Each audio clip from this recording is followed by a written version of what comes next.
Hello, and welcome to Touchstone Music. I'm currently doing a series of music and albums from the 1960s. These are albums I purchased when they were new in the 1960s, and which have been musical touchstones for me ever since. In view of the recent passing of guitar virtuoso Jeff Beck, I decided to bump his album up a couple of notches ahead of my list. I was going to review it anyway, as a tribute to this matchless musician. The subject of today's album, therefore, is Truth by the Jeff Beck Group. So in 1965, up-and-coming British guitarist Jeff Beck was tapped to replace ace guitarist Eric Clapton in the seminal British rock band, the Yardbirds. The Yardbirds started as a blues-based rave-ups live act, but gradually moved into pop, psychedelic rock, and hard rock. Now, someone asked me what was a rave-up. A rave-up was an intense musical section, usually instrumental, and usually uses some sort of a climax within the context of the song. It could also be used in term just like a wild party, like a bash, and it could also be used just to describe a record. This record is a rave-up. The Yardbirds are famous for launching the careers of three of rock's most noted guitarists. First, Eric Clapton. His replacement was Jeff Beck, and his replacement was Jimmy Page of Led Zeppelin fame. Clapton left the Yardbirds to pursue a more purist style of blues, and he joined John Mayall's Blues Breakers, and we will review one of those albums with Eric Clapton in a future video. Beck was recommended by friend Jimmy Page, who was the original choice to replace Clapton, but was unavailable. Beck went out for the audition and, of course, got it hands down. Beck left the Yardbirds in late 1966. He recorded and released several commercial singles in 1967 and 1968. All were pop hits on the British charts. He had a producer then who also managed him, a chap named Mickey Most, who I will mention in a moment. Yes, that was his stage name, Mickey Most. When Beck decided to record his debut studio album, however, he elected to pursue a heavier blues-based sound. And that's the album we're going to talk about here in a few minutes. Now, his backing band included future vocal star Rod Stewart, whom some of you may have heard of, future Rolling Stone guitarist Ronnie Wood, at this point on bass guitar, and drummer Mickey Waller rounded out the foursome at this point. So the recording was done over 4 days, the 14th and 15th and 25th and 26th of May, 1968. Also, there was one track that had been recorded in 1966 when he was still doing singles with Mickey Most. This was for a singles B-side, and it was also included on the album because it had never been on an album before, and Beck wanted it on one. The release date in the U.S. was July 29th, 68, and it wasn't until 4th of October, 68 it was released in the UK. As I say, the producer was Mickey Most. His real name was Michael Peter Hayes. He changed it when he became a pop musician. And after an early career as a pop musician, he decided to concentrate on producing, and he went on to have a long and successful career as a manager-producer. As I said, he produced Beck's three singles in 67, 68. He tended to be singles-oriented. He saw albums as an afterthought. Didn't think they were very important. The engineer was Ken Scott. He was a British producer and sound engineer at Abbey Studios. Now, Ken Scott's an interesting fellow. He engineered for the cream of the crop in those days, the Beatles, Pink Floyd, Procol Harum, Elton John, the Mahavishnu Orchestra, Duran Duran, in addition to Jeff Beck, were just some of the ones he engineered for. As a producer, he worked with such artists as David Bowie, Supertramp, Devo, Kansas, The Tubes. He was also credited as being influential in developing a harder jazz rock sound. This is a good man to have in the studio if you're going to record an album. The studios were Abbey Road and Olympic and Delane Lee, both in London. The record label in the U.S. was Epic, and in the U.K. it was EMI Columbia. The original length is just over 40 minutes.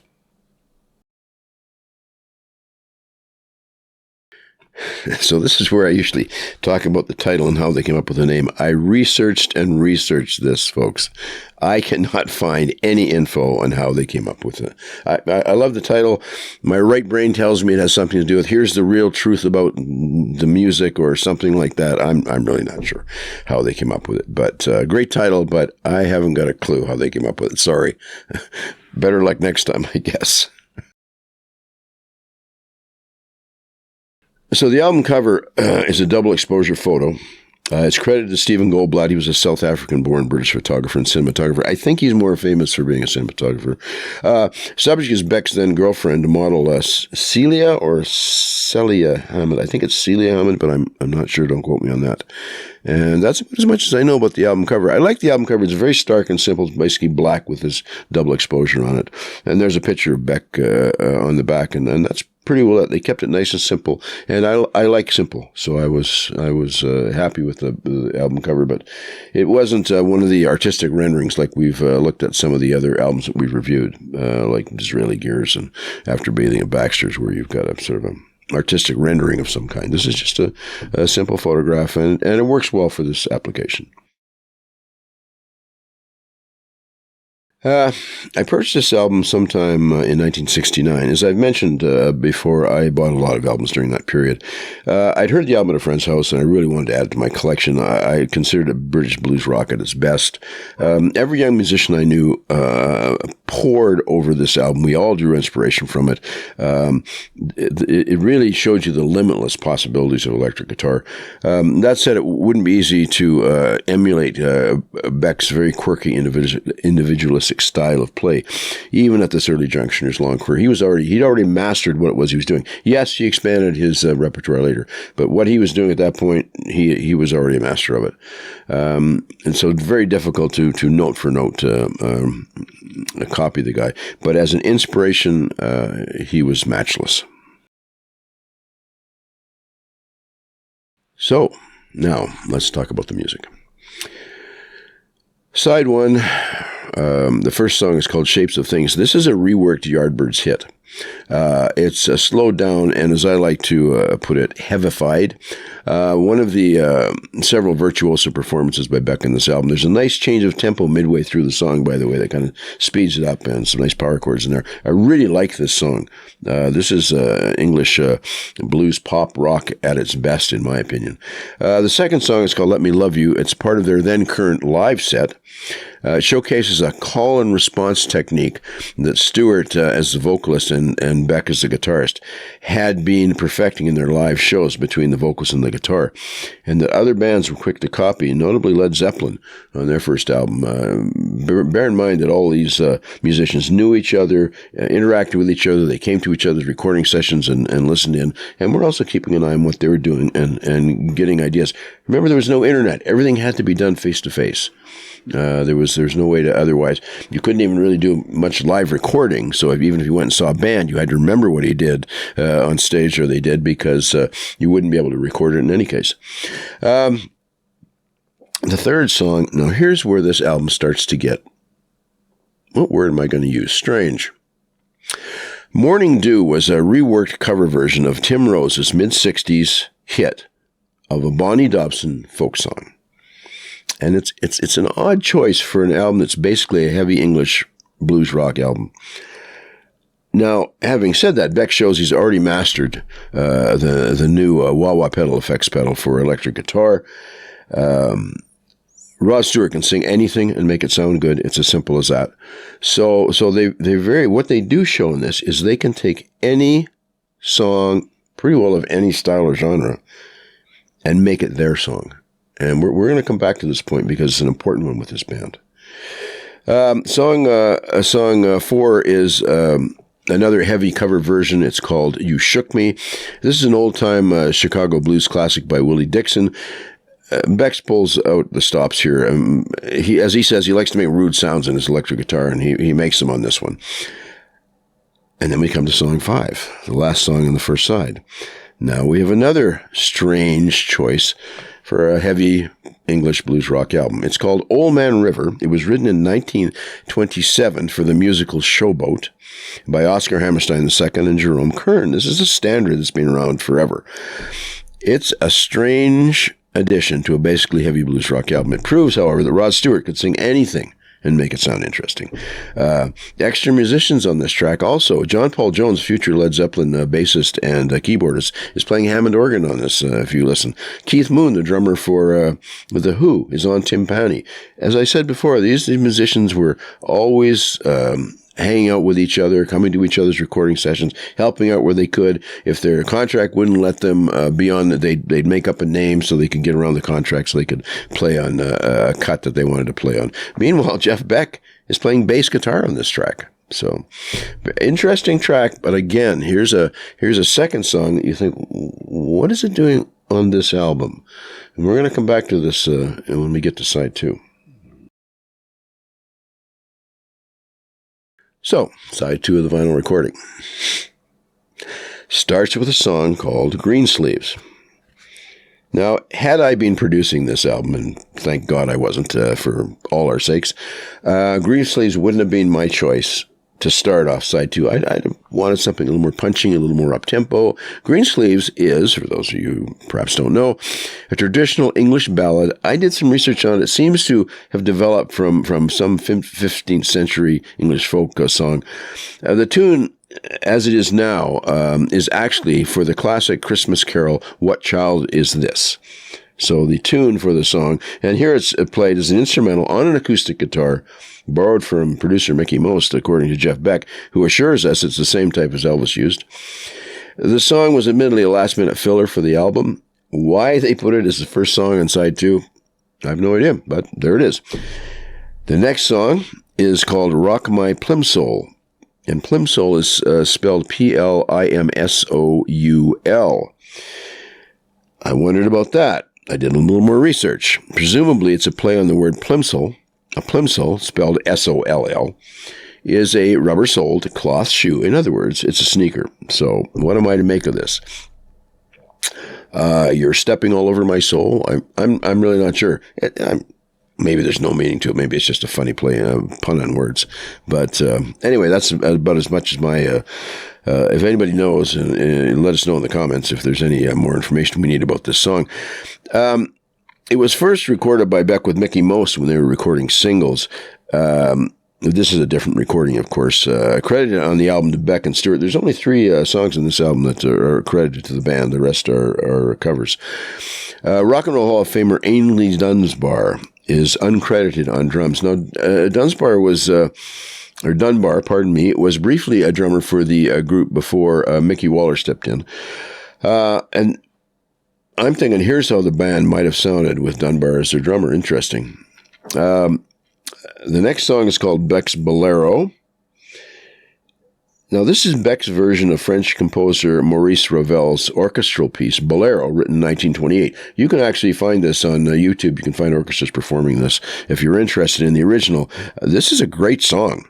And it was first recorded in 1966 when they were doing singles, Jeff Beck and Mickey Most, as a B-side to Beck's first single, Hi-Ho Silver Lining. It had never been included on an album, and Beck really wanted it on an album. Now, there were extra musicians back then, and here's another interesting story.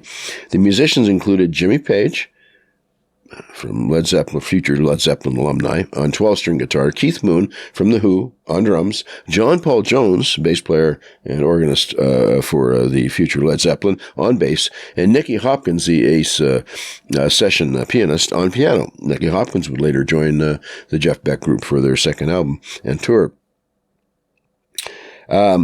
The reason that group was together, because this group of people was actually Jeff Beck's reported dream band. He wanted to find some way to get the 5 of them to play together. Never happened, of course, and ended up with the Jeff Beck group, and we all know that was wildly successful. But nonetheless, this was his original idea, and that's why they were together. So Beck had always wanted this on an album, so he thought, well, here's a good chance. We'll and they took the original recording. They didn't re-record it. They took the original recording with those folks, and they just plopped it on the album. Now, 2 songs left. My personal all-time favorite on this album. If you listen to nothing else on this album, please do yourself a favor. Listen to Blues Deluxe. It's credited to Beck and Stewart. It's the third and last song that's credited to the band. It's a slow blues with I hate to keep using an overused word, but I can't think of another word for it. An amazing vocal performance by Rod Stewart. And an absolute killer guitar break by Jeff Beck. You know, if you're a guitarist and you listen to that, you just put your guitar down and have a good cry, because I cannot imagine how someone could have come up with that on the spur. You might, learn it. Maybe you've got a mind like a computer, learn it, play it note for note. But how he came up with this as an original improvisation just is amazing. There we go again. I got to find another word for that. So, and something else they did is they added a live audience ambient backing track to this. So it sounds like they're in a small club. And it works really well, too. You can hear the glasses clinking and people talking and clapping and stuff. This is my absolute favorite track on the album. And there's a lot of good tracks in here, so that's saying a lot.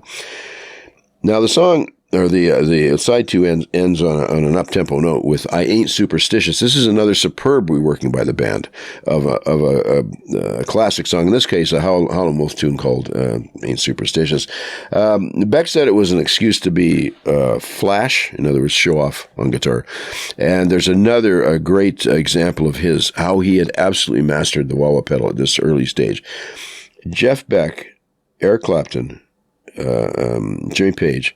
Pardon me. Well, yes, Jimmy Page later. Jimi Hendrix really showed people the possibilities of wah. And for a while, everybody played wah-wah pedal because, and to this day, I full disclosure, I'm still a sucker for wah-wah pedal. But in any case, they were really showing, and he really shows in this song. He has absolutely mastered it at this early stage. He was barely out, and he was already. He just had that mind, body, foot, hand coordination that allowed him to do that, I guess. But an absolute master. So, unlike other albums of this era that I have presented in the past, this was not a concept album. Beck merely wanted to collect some of his work, both songs he'd already recorded and others that currently in their live set, onto an album. It was kind of thrown together rather haphazardly, in my opinion. So it's an eclectic mix of British blues, pop, traditional music, classical, folk. I mean, they throw everything but the kitchen sink in here. Viewed as such, the album showcases the astonishing musical range which these young musicians were already capable of. Only 3 of the 10 tracks, as I said on the vinyl record, are credited to Beck and Stewart. The rest are covers of one kind or another. If the band had a weakness at this point, it was they were not prolific songwriters at this time in their careers. Of course, Stewart became a good lyricist later, and Beck, of course, showed us how to do melodies. But at this stage, they were better known for their covers. However, their ability to rework songs and make them uniquely their own was matchless, even at this early stage. I forgive them everything for that alone. They were one of the best bands I've ever heard it doing that. And let's face it, folks, a lot of successful musicians have had successful careers making other people's hits again. And who comes to mind? British vocalist Joe Cocker, who could take songs that the Beatles had already made hits, like A Little Help from My Friends and She Came In Through the Bathroom Window, rework them, make them a Joe Cocker song, and make them hits again. So there's nothing wrong with doing covers. You don't have to do new material. However, Powerhouse manager Peter Grant, who was also famously managed Led Zeppelin, reportedly sat in on the recordings in place of the mostly absent Mickey Most, pun intended. Grant took over as manager after the album was recorded and immediately booked them on an American tour, despite not having a release date for the completed album, or in fact even a contract, as I understand it. They absolutely stormed America. Grant's instincts were 100% correct. America was waiting for this kind of maximum R&B. It sounded like they couldn't get arrested in England, and yet as soon as they toured the U.S., they were a hit from day one. They toured all the venues. By then, you were supposed to tour like the Fillmores and so forth, and they absolutely just killed it. I guess if there was one fly in the ointment for Jeff, this is a rumor I've heard. People kept saying, "Oh, we love Jeff Beck. He's great." And who's this guitar player? I guess because Rod Stewart was the vocalist, they thought that he was Jeff Beck, the Jeff Beck group. So I guess that kind of rankled a little bit for Jeff. But other than that, I'm sure he must have been happy with the success that the band garnered. Speaking of Rod Stewart, here was a fellow who was so shy, reportedly, that he used to go behind the amplifiers and sing where the audience couldn't see him. But they said by being in the band here, and I think he's admitted this himself, being with Jeff Beck, he really started to come into his own as a performer. He was already a very good vocalist, and everybody knew this is a future star. Everybody. It was just a question of him hitting the right note, so to speak. So after he left there, he went on with Ronnie Wood, who switched to guitar from bass. They joined what was left of the Small Faces after their frontman had left, and they became Rod Stewart and the Faces. And during that period, he just became an absolute star. And there's a lot of stuff on YouTube, by the way, of live performances of Rod Stewart and the Faces in the 70s. I urge you to look them up and watch them. And I did see them actually live during that period, and they were one of the best live acts I have ever seen. So with minor lineup changes, this group, the Jeff Beck Group, would record one follow-up album, Beckola, in 1970 before disbanding. I wouldn't mind doing a review on that, except it kind of slips over the line that I have delineated for myself, the 60s, because it was recorded in 1970. Music fans, all of us music fans, have suffered a huge loss with the passing of guitarist extraordinaire Jeff Beck. Still, we can console ourselves with the wealth of recorded material he left behind for us to enjoy and be inspired by. He showed us there are no limits to the creative potential of the electric guitar, just as there were no limits to his talent. This album has been another touchstone record for me since I purchased it in the 1960s. And it will continue to be so. I hope it is for you too. Well, that's all for this edition. Until next time, be well. And thanks for joining me.